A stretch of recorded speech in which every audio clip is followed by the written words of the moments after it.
Good morning, beloved. Good morning, good afternoon, good evening, whenever it is that you are watching the broadcast. Hello, hello, hello, hello. It is wonderful connecting with you, saying hi, hello, how do you do? What's happening? What is going on with you? Blessings, blessings, blessings, and more blessings are speaking to you. For those who will be live, yes, yes, yes, yes, let's do it. For those who will hashtag and replay it, I love it.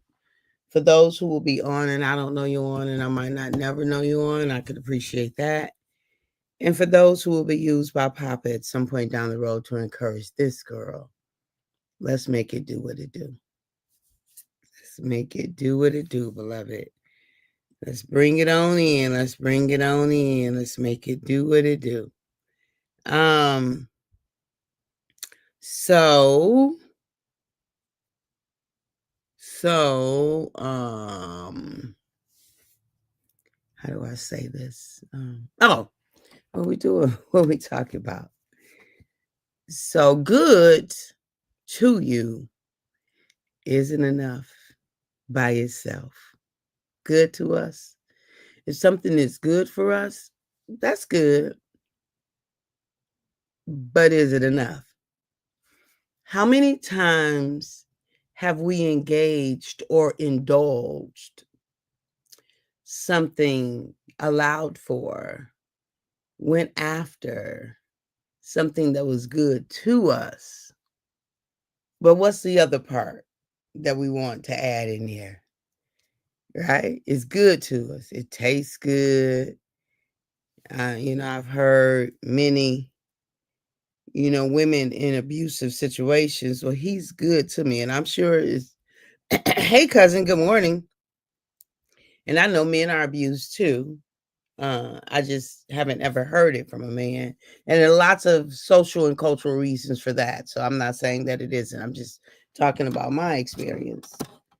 But how many times have we heard women say, but he's so good to me? Or, man, that feels good to me. That sounds good to me. That tastes good to me. That smells good to me. That looks, all the senses, good to me. Okay, that's wonderful. And I love it if it also is good for you.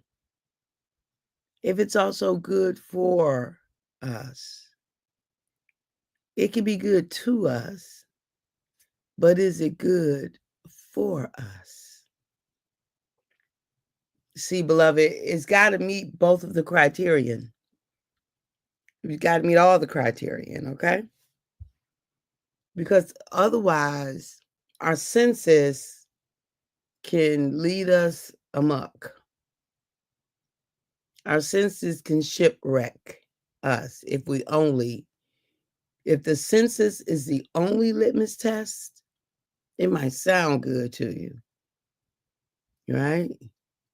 But is the relationship good for you? Like it might be good to you in the moment because maybe you lonely. It might be good to you in the moment because maybe you've been told you'd never be with that crowd. It might be good to you in the moment because you think it's going to meet some other need. The question is it good for you? For you. Is it also good for you? Right? So whatever it might be good to you. So, and it can be anything. Like it can be exercise.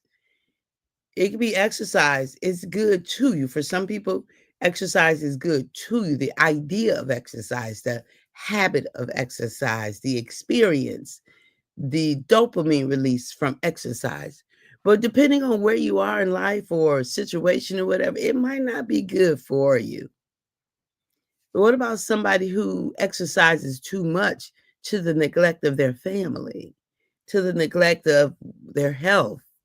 I know that might sound like an oxymoron, right? Like too can yeah, sometimes we can do it too much. Maybe there's, maybe we've had something happen in our body and we shouldn't be doing what we normally do to stay fit. We need some recovery time. It might be good to you, beloved, but is it good for you? Is it good for you? We've got to have that combination to get the best out of a situation. Good to you isn't sufficient. It's not enough. It's not the totality. It's not the whole enchilada. It's just a part of the equation. If we can get good to you and good for you, oh, it's the creme de la creme. If we can get to you and for you, it's the best of all worlds. If we can get to you and for you. But if all I got to choose is one of them, I want it to be good for me. Like certain foods might be good to you. This my experience. But it ain't good for you. It might not be good for me. It might be okay for you. But it's certain foods that's just not good to me, for me. Like it tasted good going down, but it don't feel good in the landing and the settling in. And I won't go to the next graphic. You fill in the blank. Right? So this week we are talking about good to you. Good to you is not enough. It's not enough. Just because it's good to you, that's not enough. You need to add the second part of the equation. It needs to also be good for you. Right? It needs to also be good for you. I mean, and it can be anything. It could be these lives. They might be good to you, but are they good for you? Right? It needs to both of the elements need to be good. Okay. So like in testing and assessment, there are two qualities that need to be for an assessment to reach standardization, for it to be standardized for assessing something. So it can be the standard of which we assess, right? The metric that we use to assess some construct that you generally can't directly assess, right? So whatever instrument we have, it has to be reliable, right? It has to be consistent. It has to be consistent and reliable. So, and it cannot be reliable without consistent, because something can be consistent, but it might not be reliable, right? It could be consistent, but it has to be consistent and reliable. And we don't get reliability without consistency, but we can get consistent without reliable. Same concept here is we can get good to you without good for you. But oh, never mind that. That would not work. That would not work. Because we can also get good for you without it being good to you. Right? It might not be good to the senses, but it's good for you. So never mind. Never mind that whole. I didn't think that through this morning. When I was thinking about this, I was like, oh, the reliability, consistency, the standardization, that works here. Actually, it doesn't. The other way we're talking about, it has to meet one criterion in order to get to the other criterion.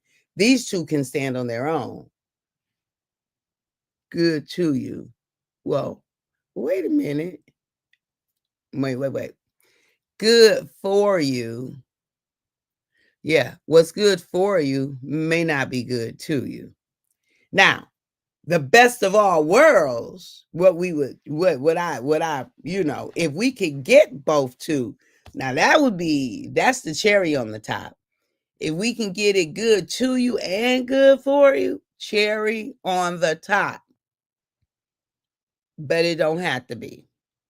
With standardization, one has to. One doesn't, reliable. It's not reliable if it's not consistent. Period.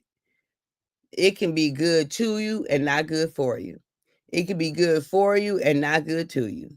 So they can stand on their own. But my preference, if I can figure out whatever it is, my relationships, my habits, my preferences, my behavior, I want it to be good to me and good for me. So let me just say that when we're in our early stages of behavioral change, when we're in our early stages of becoming, when we're in our early stages of transformation, often things are good for us, but they ain't good to us because the flesh, good morning, Virginia from Virginia, because the flesh wants what it wants, and the flesh wants what it's used to.